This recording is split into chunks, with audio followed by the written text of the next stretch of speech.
باللہ من الشیطان الرجیم بسم اللہ الرحمن الرحیم۔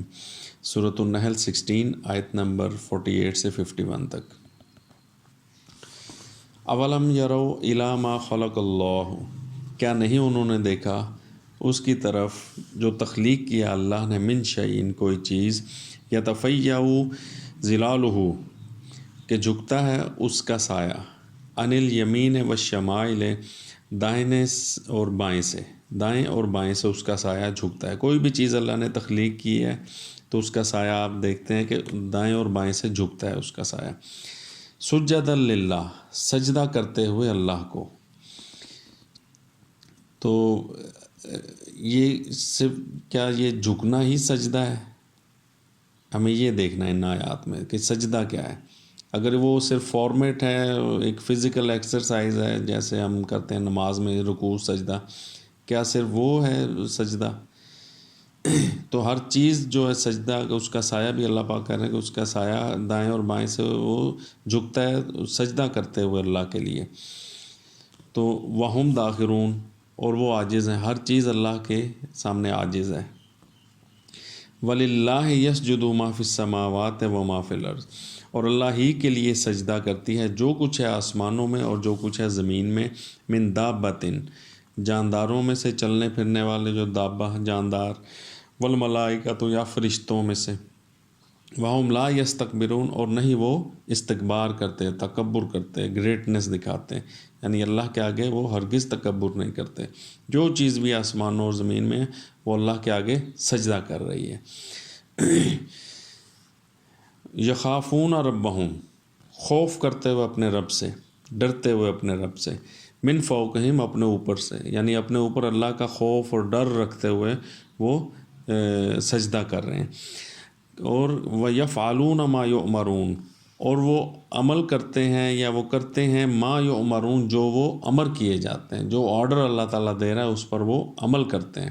یعنی اللہ کے امر پر عمل کرنا، آرڈر پر عمل کرنا سجدہ ہے۔ اللہ کے احکامات کو عمل کر کے دکھانا یہ اللہ کے سجدہ ہے۔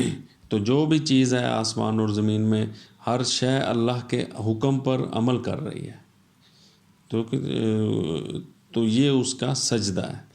تو ان آیات سے ہمیں یہ پتہ لگا کہ سجدہ اللہ کے احکامات پر عمل کر کے دکھانا ہے۔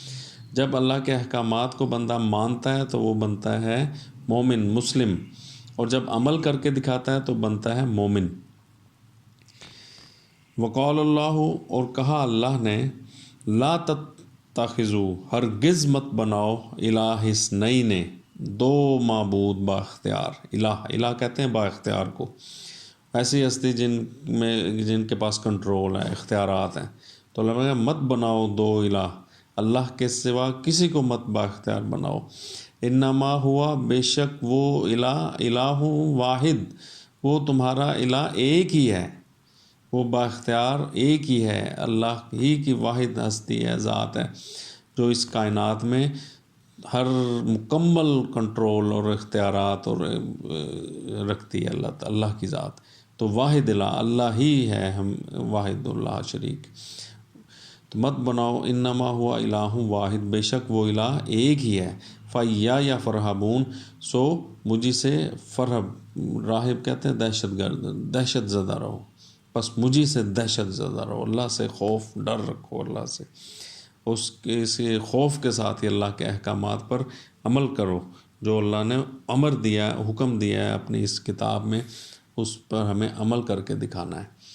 تو پھر ہوگا ہم وہ سجدہ اللہ کے لیے، اللہ کے احکامات پر عمل کریں، اور اللہ کے سوا کسی کو اور معبود با اختیار مت بنائیں کہ ہم یہ سمجھیں کہ وہ بھی ان پر ہم عمل کر رہے ہیں، ان کے احکامات پر بھی، اور کتابوں سے ہدایت لینی، اور کتابوں اور لوگوں کو مان کر ان کے اسٹیٹس کو یا تو ان کی بھی اتباع کرنی، ان کا بھی حکم بجا لانا نہیں۔ وہ اللہ نے منع فرمایا کہ مت بناؤ دو الہ، یہ اسی لیے اللہ نے کہا کہ مت بناؤ دو الہ، یہ الہ اللہ ہی با اختیار ہے، اللہ ہی کے سب چیزیں اللہ نے تخلیق کی ہیں، ہر چیز۔ تو اللہ تعالیٰ کے لیے ہمیں سجدہ کرنا ہے، کسی کو اور سجدہ نہیں کرنا۔ یعنی کسی کا امر اللہ کے امر کے علاوہ، حکم کے علاوہ کسی پہ ہم عمل کرنے کے ہم پابند نہیں ہیں، اللہ تعالیٰ پہ ہمیں عمل کرنا ہے حکم پر۔ آمین۔ صدق اللہ العظیم۔